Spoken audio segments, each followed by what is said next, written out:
और कल रातों रात बात हुई, सबसे बड़ी बात हुई। एक फ्लाइट मुंबई से टेक ऑफ हुई, एक फ्लाइट गुवाहाटी से आई और वडोदरा में लैंड हुई। देश के गृह मंत्री अमित शाह भी वडोदरा में मौजूद थे। चर्चा भी अमित शाह, महाराष्ट्र के पूर्व मुख्यमंत्री देवेंद्र फडणवीस और शिवसेना के बागी विधायकों के नेता एकनाथ शिंदे की है। क्या देवेंद्र फडणवीस आधी रात वडोदरा आए थे? क्या एकनाथ शिंदे भी गुवाहाटी से वहां पहुंचे? यह मुलाकात 1 घंटे तक की बताई जा रही है। इस हाई प्रोफाइल सीक्रेट मीटिंग में क्या हुआ? क्या इस बैठक में महाराष्ट्र का भविष्य तय कर लिया गया है?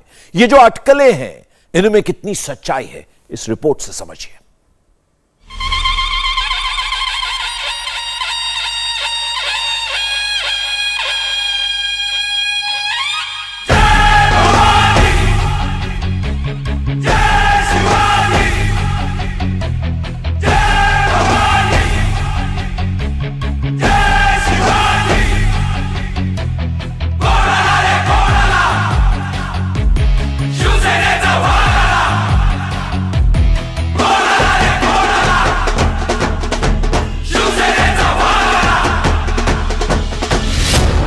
तीर कमान से निकल चुका है और अब कमान को कौन थामेगा, इसका संग्राम शुरू हो चुका है। अब लड़ाई तीर कमान नाम सिंबल पर आ चुकी है।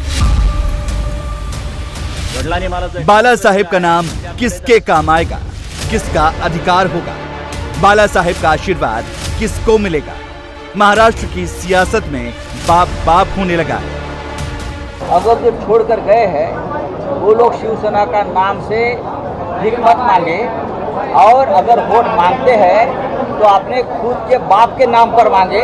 शिवसेना के बाप, हमारे बाप बाला साहेब ठाकरे के नाम पर मत मांगने का आपको अधिकार नहीं। आप अपने बाप के नाम से वोट मांग सकते। विरासत की सियासत बनाम हक की सियासत क्या शुरू हुई? उद्धव ठाकरे को भी मातोश्री से बाहर निकलना पड़ा, लेकिन बहुत देर कर दी आते आते। एकनाथ शिंदे खुद को बाला साहेब का सबसे बड़ा शिष्य बताते हैं। बाला साहेब के हिंदुत्व के लिए ही ठाकरे सरकार के बगावत का ऐलान करते हैं। रंग राष्ट्राचा भगवा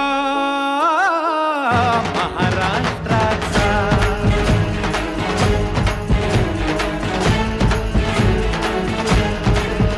आज रंग राष्ट्राचा भगवा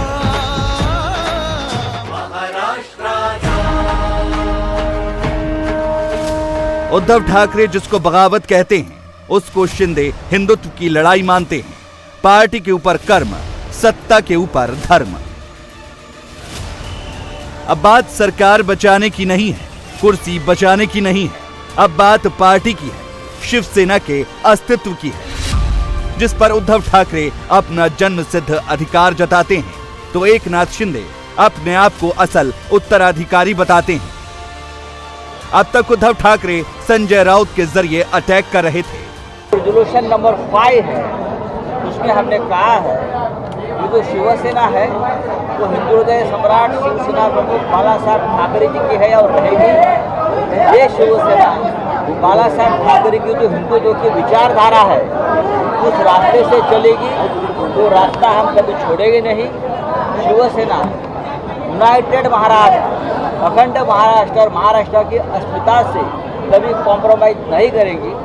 रेजोल्यूशन में ये भी कहा है कि जिस लोगों ने, चाहे वो कितनी भी बड़ा हो, नेता हो, मंत्री हो, जिसने शिवसेना के साथ गद्दारी या बेईमानी की है, उनके ऊपर कठोर कठोर कार्रवाई करने के सर्वाधिकार हमने एक रेजोल्यूशन के नाते उद्धव ठाकरे साहब को दिए है और जल्द ही उसके ऊपर अमल हो, ये इस रेजोल्यूशन में कहा है। दूसरा रेजोल्यूशन नंबर 6, उसमें हमने कहा है बाला साहेब ठाकरे का नाम अगर कोई अपने राजनीतिक स्वार्थ के लिए यूज करता है तो हमें मंजूर नहीं, उसका ऊपर लीगल एक्शन लिया जाएगा। एकनाथ शिंदे भी इस खेल के पुराने खिलाड़ी हैं, शिवसेना के पुराने नेता हैं। उनको पता है शिवसेना के पास कितने दांव, कितने पेंच हैं। जैसे को तैसे उनको भी बखूबी देना आता है।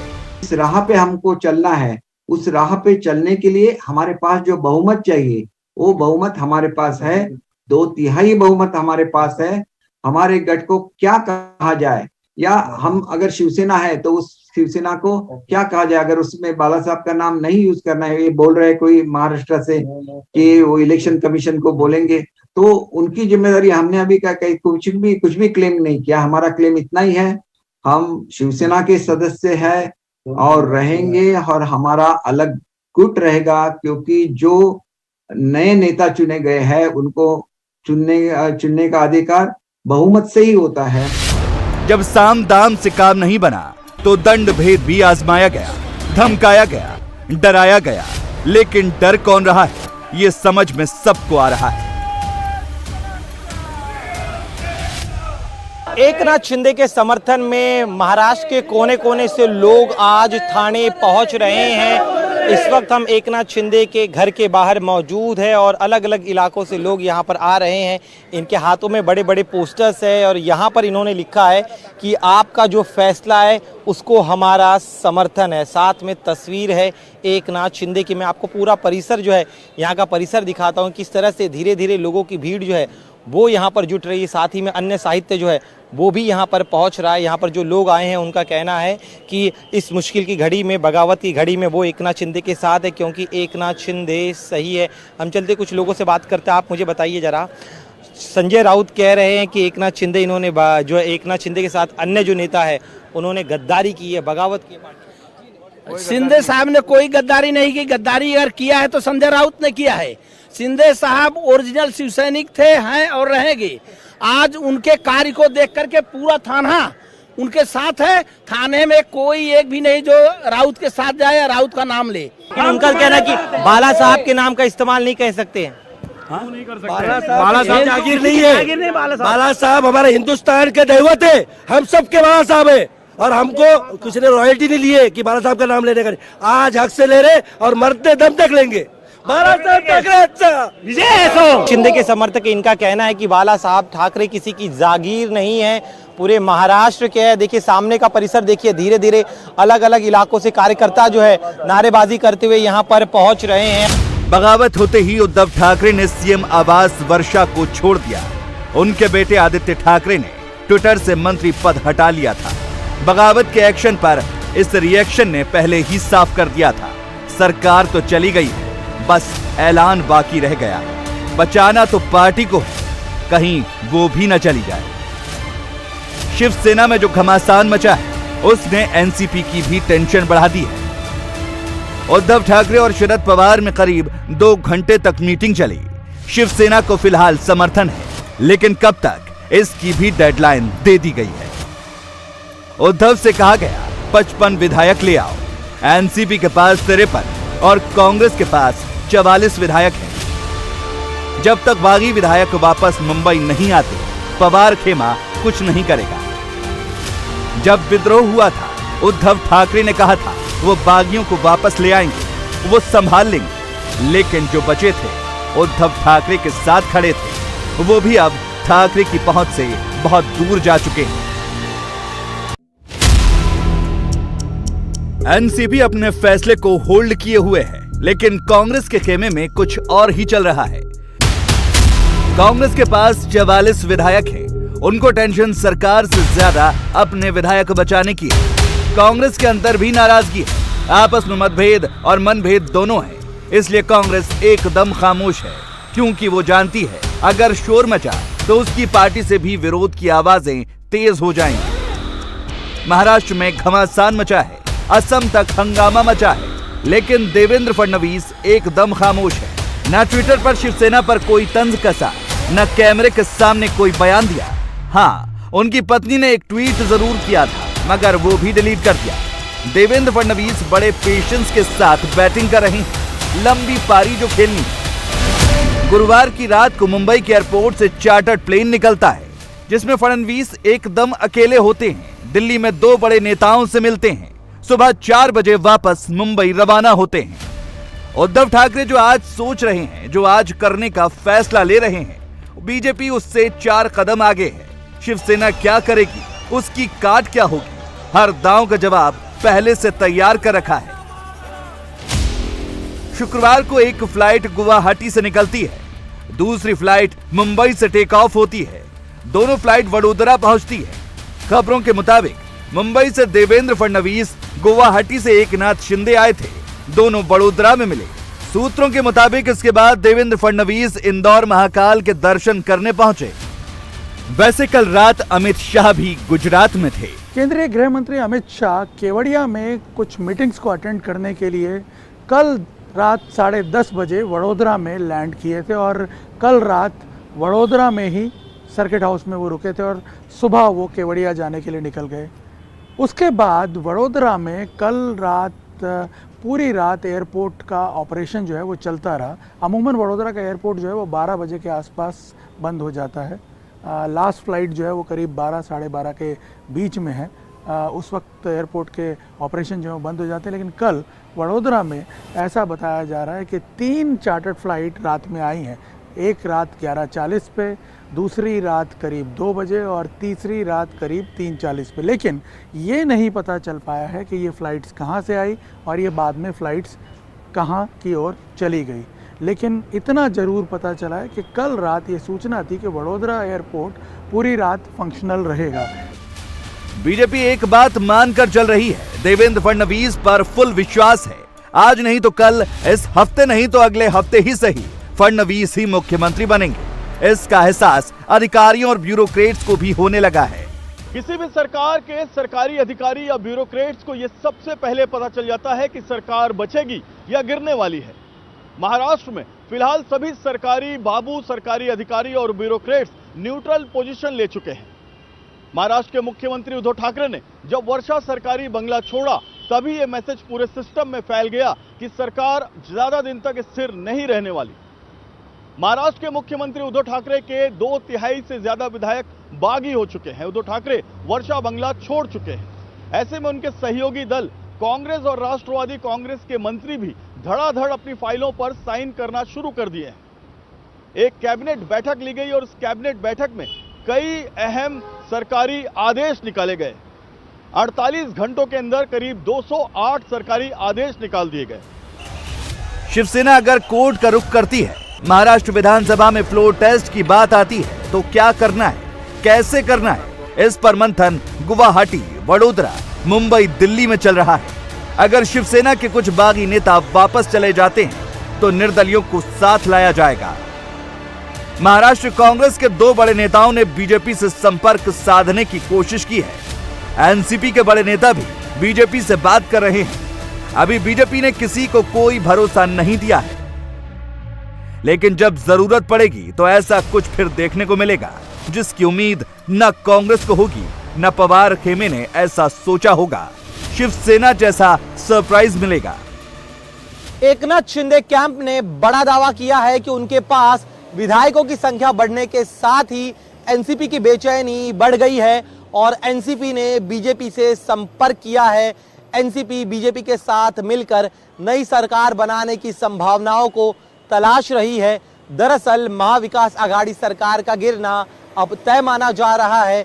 ऐसे में एनसीपी के तमाम विधायक बेचैन हो गए हैं और इसीलिए वो अपने पार्टी आला कमान पर दबाव डाल रहे हैं कि किसी भी हाल में बीजेपी से बातचीत शुरू की जाए और जो नई सरकार बनेगी उसका हिस्सा बना जाए, और इसीलिए एनसीपी की तरफ से बातचीत की पहल की गई है। इस वक्त गुवाहाटी पॉलिटिक्स का एपिसेंटर है, जहां पर मुंबई, दिल्ली हर किसी की नजर है, क्योंकि महाराष्ट्र की तकदीर अब वहीं से बदलेगी। गुवाहाटी के इस होटल में आज भी दिन भर बैठकों का दौर चलता रहा। सबसे पहले सुबह 10 बजे एकनाथ शिंदे और बागी विधायकों के बीच बैठक हुई। इस बैठक में विधायकों ने महाराष्ट्र में मौजूद अपने परिवार, घर और दफ्तरों की सुरक्षा को लेकर चिंता जताई। विधायकों ने यह आशंका जताई कि शिव सैनिक उनके परिवार, घर और दफ्तरों पर हमला कर सकते हैं और तोड़फोड़ कर सकते हैं।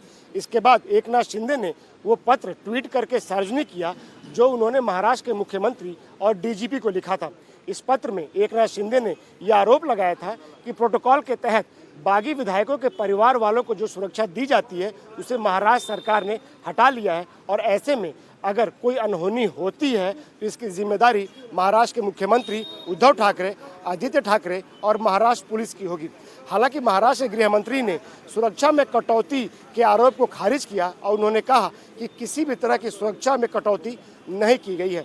कि सबसे बड़ी खबर देवेंद्र फडणवीस और एकनाथ शिंदे के बीच मुलाकात को लेकर रही। दरअसल कल रात एकनाथ शिंदे गुवाहाटी के इस होटल से निकलकर सीधा एयरपोर्ट पहुंचे और एयरपोर्ट से चार्टर्ड के जरिए वो बड़ोदरा पहुंचे। इस बीच देवेंद्र फडणवीस भी मुंबई से वाया इंदौर चार्टर्ड के जरिए बड़ोदरा पहुंचे, जहां पर देवेंद्र फडणवीस और एकनाथ शिंदे की मुलाकात हुई। इस बैठक में इस कानूनी लड़ाई को कैसे लड़ना है इसको लेकर चर्चा की गई और आगे की रणनीति को फाइनल किया गया।